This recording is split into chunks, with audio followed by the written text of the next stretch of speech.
nervio de los huesos maxilares y también una prominencia de la premaxila.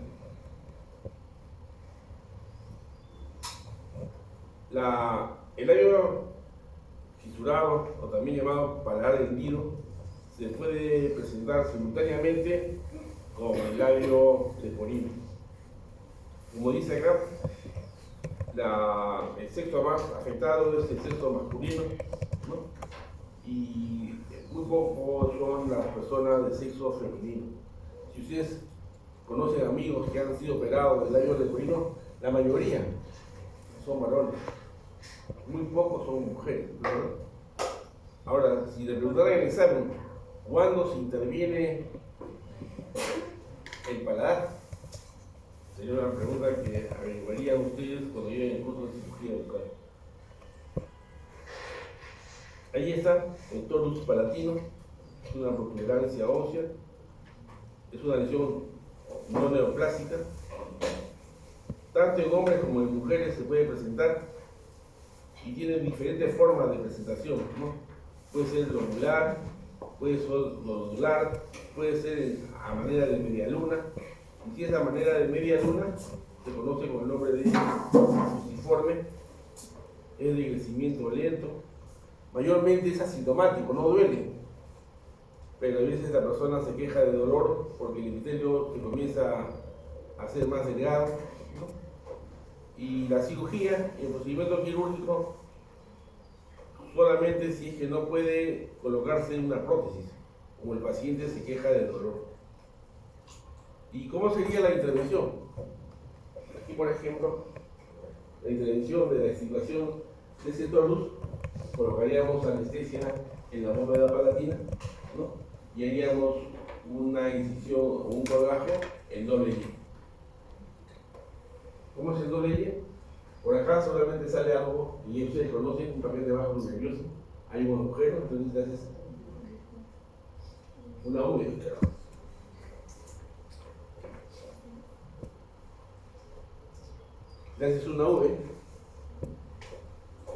Le haces una V, y bajas por la línea media del paladar, y al final, antes de llegar, le haces otra V y levantas, ¿no?, el colgajo a espesor completo. ¿Por qué se llama espesor completo? Porque está involucrado el periósteo. Y después, con tus piezas de rotación, te comienzas a divertir, pues, tratando de seccionar ese crecimiento óseo. Lo seccionas, lo cortas, haces una michi, una dos, un martillo, una estrella. Después, con tu cincel, vas retirando, fresas, limas, lavas, te lavas con cloruro de sodio y luego suturas a puntos separados. ¿Cuándo hacemos eso? Cuando ese paciente va a recibir una prótesis, ¿no? Y esa prótesis parcial o esa prótesis completa, el torus interfiere. O el paciente dice, tengo molestias, tengo mucho dolor. Es lo que podemos realizar nosotros en pacientes con torus palatino.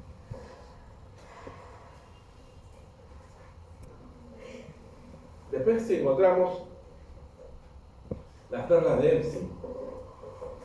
Perla de Epstein o nódulo de Bohm son los famosos quistes de recién nacido. Y si son las perlas de Epstein, lo encontramos en la línea media del paladar, en el rafe medio. Muchos de acá tienen pinta que van a ser ortopediatras, ¿no? Y seguramente van a estar necesitados de decir, hay que operarte.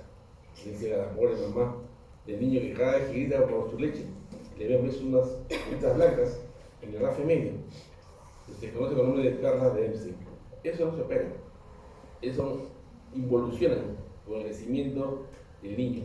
Así como pueden encontrarlas en el medio del rafe medio paladar, que recibe el nombre de perlas de Epstein, lo podemos encontrar en el reborde alveolar. Si lo encontramos en el reborde alveolar, recibe el nombre de nódulo de Bohm, B-O-H-M. Las perlas de Epstein, nódulo de Bohm. Como dice ahí, son remanentes de tejido epitelial atrapados en la mucosa durante la fusión de los huesos palatinos, ¿no?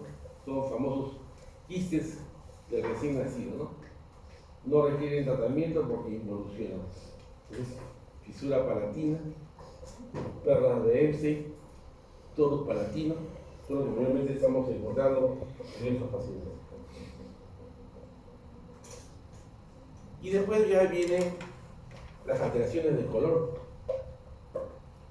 Las alteraciones de color pueden ser fisiológicas, o también llamadas raciales, o patológicas.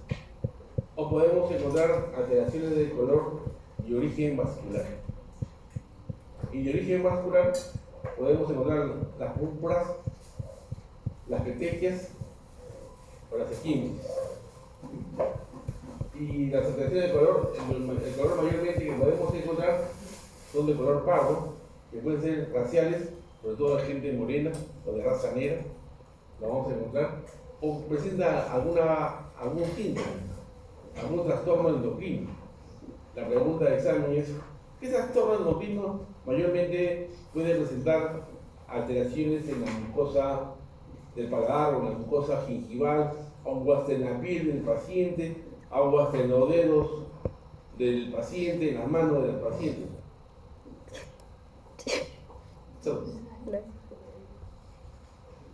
Y hay también varios síndromes, ¿no? Pero mayormente entre las alteraciones de color pardo, fisiológicas, tenemos, por ejemplo, la enfermedad de Addison. Entonces, tenemos la enfermedad de Addison, entre las más frecuentes. Y desde el origen vascular, que podemos encontrar en el paladar, por ejemplo, y que era el boom en el siglo XX, a finales del siglo XX, en 1998, 1999, 2000, era la presentación de un angiosarcoma. Y ese angiosarcoma daba la coloración pues purpúrica o daba la coloración equimótica, que podríamos encontrar también en una lesión tumoral. Ese angiosarcoma estaba ligado a un proceso viral y era el signo característico de decir el avance y progreso de la infección viral. ¿Qué infección estamos hablando? El VIH. ¿Qué enfermedad estamos hablando? El sarcoma de Kaposi. El cirujano dentista de la década del 90, 94, 95, 98, 2000 decía, en la lengua, lo más frecuente, en lesión maligna, es el carcinoma epidermoide. Pero en el paladar, lo más frecuente es el sarcoma de Kaposi. Entonces, cuando dicen, ¿cuáles son los sitios más frecuentes de neoplasias malignas en boca? Dicen, el óvalo o herradura bucal, borde lateral de la lengua, carcinoma epidermoide. En el paladar, sarcoma de Kaposi. Pero después vino la educación constante y continua pues, de los países industrializados, ¿no? El uso de barreras preventivas para prevenir la infección, y comenzó a disminuir el sarcoma de Kaposi. Dígame, doctor. ¿El sarcoma de Kaposi también da en la zona pectoral? El sarcoma de Kaposi se presenta como le da la gana. No, pero para signos de VIH. Para signos de VIH en donde quiera. En donde quiera. En la cara, por ejemplo, el sitio de predilección del sarcoma de Kaposi es la punta de la nariz. Yo tengo un paciente ya fallecido, actor de teatro, que te lo tenía en la lengua.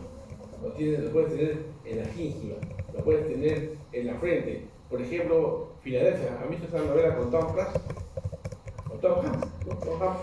El lavado lo tenía en dónde? En la región malar. Y llega su pareja, Antonio Banderas. Yo todavía no conocía, no nacía todavía. Ahí está la de la película. Y reflejaba, ¿ves? Cómo el sarcoma de Kaposi era una enfermedad predictora del avance y progreso de la infección por VIH. Entonces, todo paciente con VIH, ahora puedes vivir 15 años, 20 años, 30 años, ¿no? Y no tienes nada.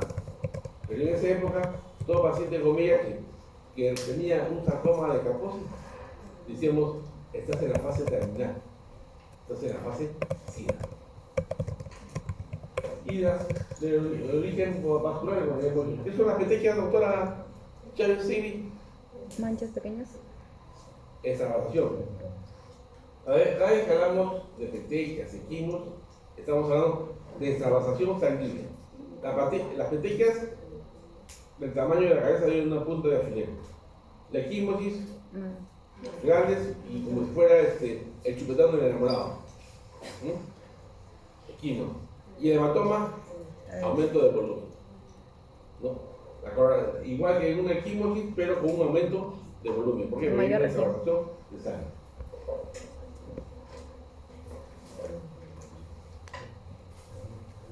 Y ahí está el sarcoma de Kaposi. El sarcoma de Kaposi, por ejemplo, lo han estudiado. Lo han estudiado tanto que existen dos tipos de sarcoma de Kaposi en el sentido de si es de fase tardía o de fase temprana. Fue muy llamativo cuando dos artistas de Hollywood se peleaban quién había contagiado a quién el VIH y los dos tenían sarcoma de Kaposi.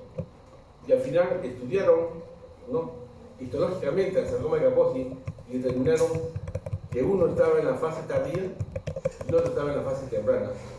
Y determinaron que el que estaba en la fase tardía había contagiado al que estaba en la fase temprana. Y por eso ya no hubo inmunización, porque lo habían acusado al pobre hombre que había sido el causante, cuando la mujer era el problema, ¿no? Y ahí está la forma de cómo se presenta. Aquí, por ejemplo, mira como equimosis, ¿eh? Llega un paciente, bueno, en mis tiempos, ¿no?, en la época del 90, llega un tiempo así y dice, caramba, mucho cuidado, ¿estás infectado con VIH? Ahora en ese momento tú le pones a un paciente de cero positivo, pero te dice que sí. Están tan concientizados que no tienen ningún problema. Va un paciente y dice, quiero sacar mis terceras molares. ¿Alguna enfermedad? Sí, soy VIH positivo, dice. Ah, muy bien, no se preocupe, tiene que tener su hemograma y su consulta con su médico tratante para que le autorice a hacer el procedimiento.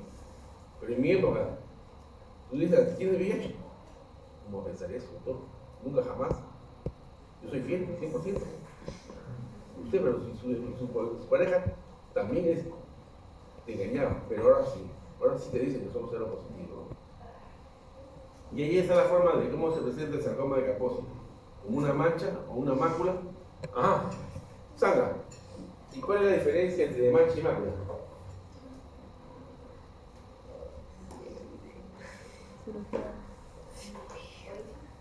No. Tienes que estudiar, Sandra, porque te vas a no así con un carro, con un curso de carro, ¿no? Sería malo, ¿no? No va a ser millonaria. Ahora, ¿qué dice Geraldine? ¿Qué me mira, Geraldine? ¿Qué me mira? Tamaño. Por eso siempre me pregunto. Cuando tienen el tamaño no importa, te están engañando. El tamaño sí importa. ¿Qué pasa, Mauro? El tamaño siempre importa. Y así te digan, no te preocupes, el tamaño no importa. Yo te quiero mucho, no. El tamaño siempre importa. Porque esa es la gran diferencia entre mácula y mancha. Ahora, ¿cuál es más grande? Esa es la pregunta de examen. Y al igual que en otras partes de la economía corporal, no de la boca, vamos a encontrar lesiones blancas. Hiperkeratosis, como ustedes saben, es una reacción de respuesta de adaptación celular en la cual la célula dice no me quiero morir, quiero vivir un poco más. Entonces hay una reacción de mayor engrosamiento del estrato córneo. Eso se llama una hiperkeratosis. Pero después se puede convertir, ¿no?, en una lesión blanca no desprendible al rozamiento, que no puede ser confundida con ninguna otra entidad clínica que recibe el nombre de leucoplasia. ¿Qué es la leucoplasia? Un término descriptivo clínico, ¿no?, que indica lesión blanca no desprendible al rozamiento y no puede ser confundida con ninguna otra entidad clínica. Y que es importante para el cirujano dentista porque está considerado dentro de las 5 o 6 lesiones premalignas que pueden haber en la boca como una de ellas. ¿Qué significa eso? Que la leucoplasia en algún momento puede convertirse en una lesión maligna. ¿Y en qué lesión maligna se va a convertir? En un carcinoma. ¿Cuántos tipos de leucoplasia podemos encontrar? 2, ¿no? La leucoplasia homogénea y la leucoplasia no homogénea. Cuando hablamos de una leucoplasia no homogénea, nos estamos refiriendo nosotros a una leucoplasia donde hay un componente rojo, ¿no?, en la lesión blanca, y que se conoce con el nombre de eritroleucoplasia. Vuelvo a repetir, si ustedes hacen una biopsia de una lesión blanca Y el patólogo dice, el dentista no sabe, le decimos leucoplasia, es técnica. Porque no necesitas tener los ojos de Clark Kent, o los ojos de Flash, o de Gordon. Leucoplasia es lesión blanca, término descriptivo clínico, porque tú lo ves. Histológico, ¿qué puede ser? Puede ser una hiperkeratosis, una hiperparakeratosis, hasta puede ser una displasia epitelial, puede ser un carcinoma in situ o un carcinoma invasor. Y la otra lesión blanca que vamos a encontrar es la candidiasis. Si ustedes se acuerdan de su clase de patologías, no sé si hablamos de lesiones blancas y hablamos de candidiasis, habíamos dicho que la candidiasis oral es la enfermedad de la enfermedad. Cuando un paciente tiene candidiasis oral, ¿no? Es porque tiene alguna condición médica. Oh, apareció el delegado, mira, ¿cómo te estiman acá? Oye, ¿ya el delegado? ¿Ya lo vacaron ya? Es bacán. ¿Ah, ya lo vacaron? Vacancia. ¿Y quién es el delegado que tiene la hora? ¿Aquí? Aquí. Estoy llegando temprano. Entonces, candidiasis. Candidiasis oral, enfermedad de la enfermedad. Es una enfermedad cosmopolita. Afecta de aquí hasta la China, hasta la Cochinchina, o hasta Bombay y Hawái, como canta Shakira. Nadie se escapa. Y cuando se presenta en boca, es porque el paciente presenta alguna condición médica. Mayormente es frecuente en niños desnutridos. Y cuando se presenta en niños desnutridos puede afectar hasta las comisuras labiales, dando la apariencia de una boca de payaso. ¿Y nosotros los cirujanos dentistas podemos observarlo? Sí, mayormente en pacientes que usan prótesis completa, que son infieles, que no se retiran la prótesis ni para dormir. Es como el infiel no se retira la prótesis para dormir, al igual que el infiel que duerme con los ojos puestos.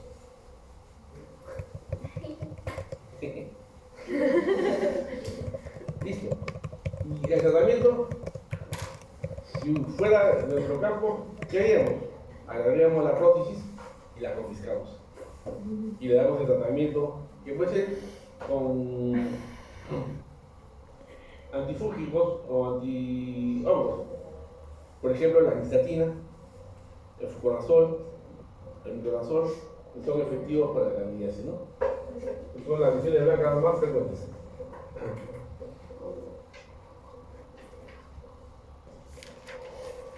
No es muy visto acá en nuestro medio, pero hay en otras partes del continente personas que fuman hacia adentro, ¿no?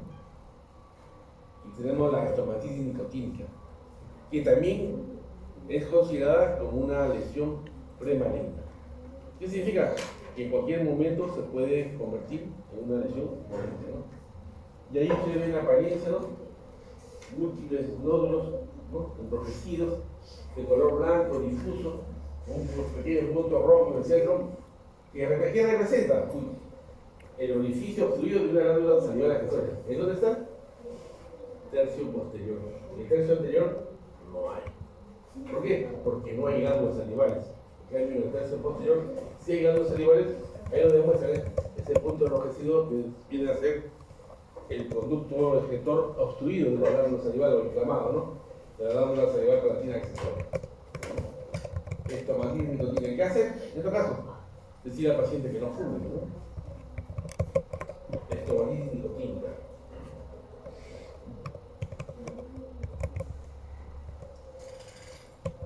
El hábito de fumar, ¿no? Después, ¿cuál tenemos? Tenemos tumefacciones o tumulaciones. Tenemos el acceso palatino. Pero lo que ven ahí ustedes jóvenes, están llamando solamente de periodosis. Esto es producto de una infección por un virus. ¿Qué virus puede dar ese crecimiento tipo si fuera una cereza? ¿Cuál es? Ah, el virus del papiloma humano. Y el virus del papiloma humano, por la forma como tiene, y si tú haces una anamnesis no adecuado y sabes sus hábitos sexuales y practicas sexo oral, vas a decir, este de acá es una lesión producida por el virus del papiloma humano, ¿no? son los famosos condilomas acuminados que se transmiten por relaciones sexuales orogenitales. Tú que le dices al paciente, doctor, y si yo acabo conmigo que recién ha nacido, ¿lo puedo besar o no lo puedo besar? Porque así te van preguntando. Y así lo van a preguntar yo en su examen. Y por eso tienen que estar estoqueando pues, en los libros. No solamente el Instagram, no solamente el TikTok, sino los libros que hay que estoquearlos. ¿Qué dice si llega un paciente que tiene un crecimiento producido por los BPH? Pero dice BPH que tú dices, caramba, puede ser por una relación orogenital, como me pasó hace 2 semanas, ¿no? Con una abogada, 28 años, con un crecimiento, es una pericoronitis, había dicho la doctora. Sí, lo veo y ve 2 cerezas ahí. Le digo, señorita, pero usted hace esto, eso, no, sí, pero soy fiel. ¿Qué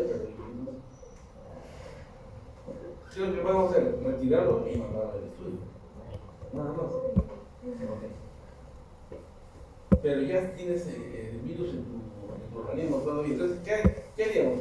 ¿Qué le dices tú al papá o a la mamá? ¿No debe ser el niño que recién acaba de nacer? ¿Lo protegeré? ¿O tú te lo abrazarías? Sería como los asientos. Esto bien, pues. No dice que había pregunta de examen. Ya que no tenemos como sí, no hemos tenido como sí clase, creo. Condiloma nada más. No, cualquier lesión, porque hay más de 100 tipos de virus. ¿Y ese cuál es? Ese es el condiloma. Ese es el condiloma. Mira, justo es aquí. Pero también podemos encontrar absceso palatino, ¿no? El absceso palatino mayormente se presenta porque hay una lesión en el periápice, ¿no? Por una necrosis pulpar.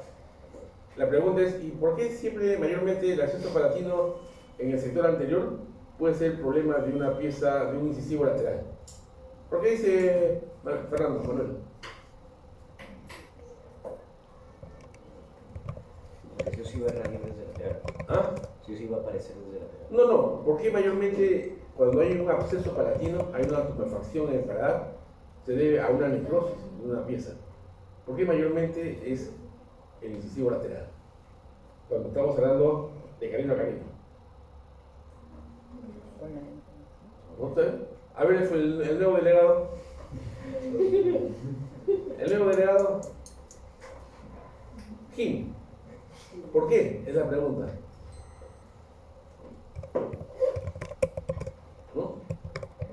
Porque seguramente cuando ustedes han llevado anatomía dental, le han dicho que, y han llevado cirugía y han hablado sobre infecciones, le han dicho que las infecciones siempre van por el camino más fácil, de acuerdo al sitio donde hay menor resistencia, y eso se puede ver por incisiones aponeurológicas, fibromusculares, ¿no? Tamaño de las raíces y orientación de las raíces.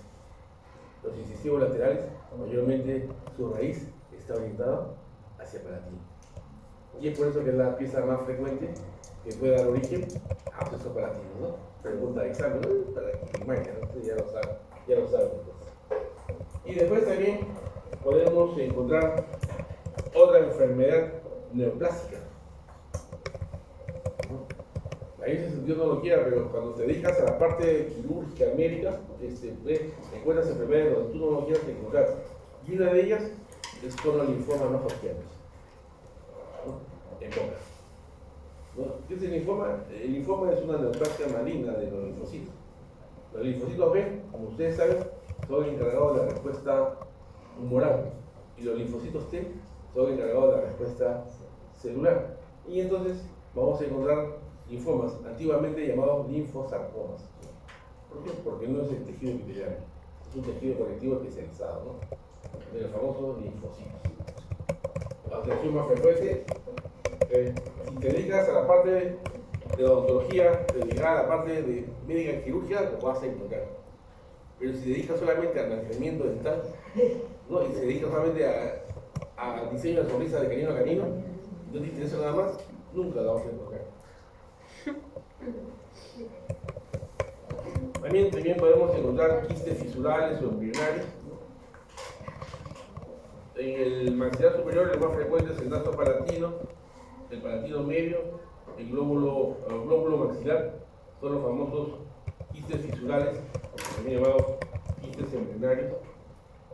La pregunta de examen, como ya llevaron radiología y venían tarde siempre el ciclo pasado, les puedo preguntar cuál de estos quistes fisurales radiográficamente tiene la apariencia de un corazón francés. Así, así. Sí, acordé que... Ya se acordó, ¿no? ¿Cuál tiene la apariencia de un corazón francés? Siempre es bueno ir recordando. Y después tenemos lo que no queremos encontrarnos mayormente en mujeres, ¿no? Mayormente en mujeres, que es el tumor salival más frecuente en nuestro medio que afecta a glándulas salivales menores. No solamente tenemos parodias, sumacidad, igual, también tenemos glándulas salivales menores.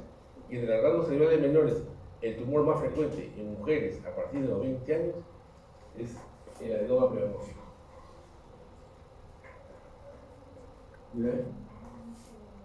Uy, hay que hacer endodoncia, vecina, tubulación, perro, corona, sangre, ponen implante, pero sigue el mismo tamaño.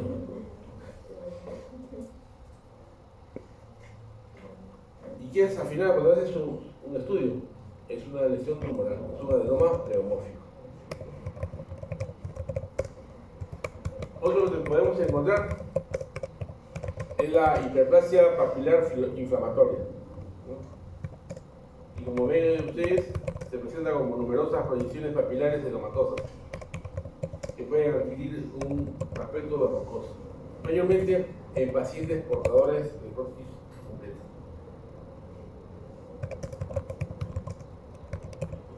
Prótesis mal adaptada, ¿no? Mala higiene bucal, hiperplasia papilar inflamatoria, que puede tener otro nombre como estomatitis de placa. Y cuando tú le haces la biopsia de carácter frotis citológico y haces el frotis, colocas en la minilla, colocas cabo H y observas, vas a observar las hifas de la cándida. Entonces sería ya una candidiasis, ¿no? Después tenemos las lesiones que siempre vamos a encontrar, lesiones producidas por virus, sobre todo por el herpes, lesiones producidas por trastornos autoinmunes como el pénfigo, lesiones producidas por enfermedades bacterianas como la sífilis, ¿no? La blastomicosis y otras enfermedades como la leishmaniasis vamos a encontrar, ¿no? Bueno, esta es la primera parte, ahora vamos a ver la segunda.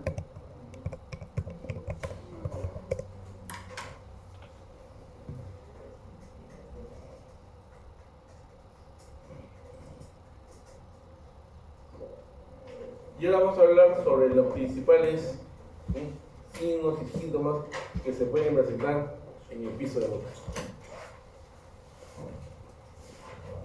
¿Cuál es el objetivo? Identificar las estructuras de la región y sus variaciones, reconocer las lesiones más frecuentes y los síntomas asociados.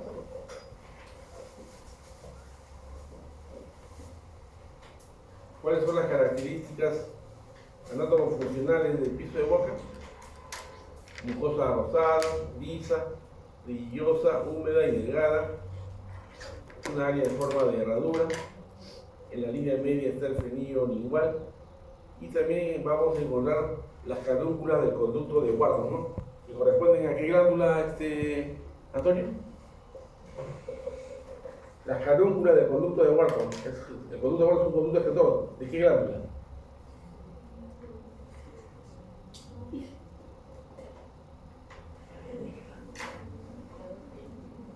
Tiene dos glándulas, o es la submaxilar o es la sublingual. ¿Qué dice Antonio? ¿Qué dice Fernando? Sublingual.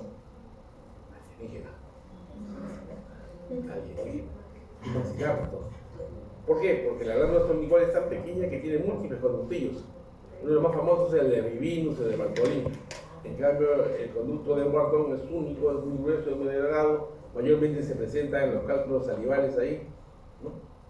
Y habíamos dicho en la clase de patología, pero ¿por qué se presenta un cálculo salival en la glándula submaxilar? Por las características propias de la saliva, ¿no?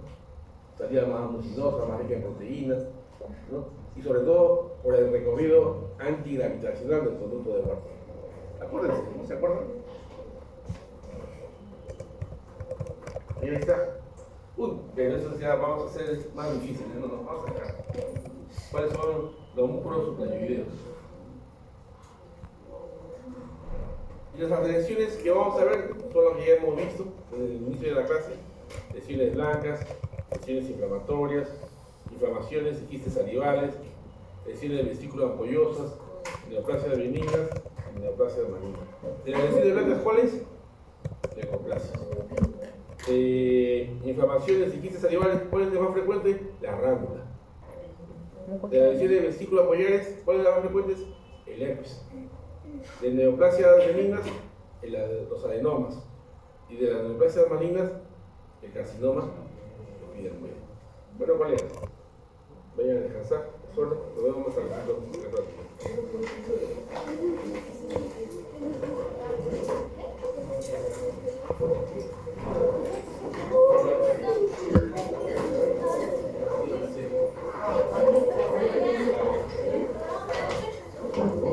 cuando poner ponerte asistencia y después de que yo te llevo al siguiente campeón.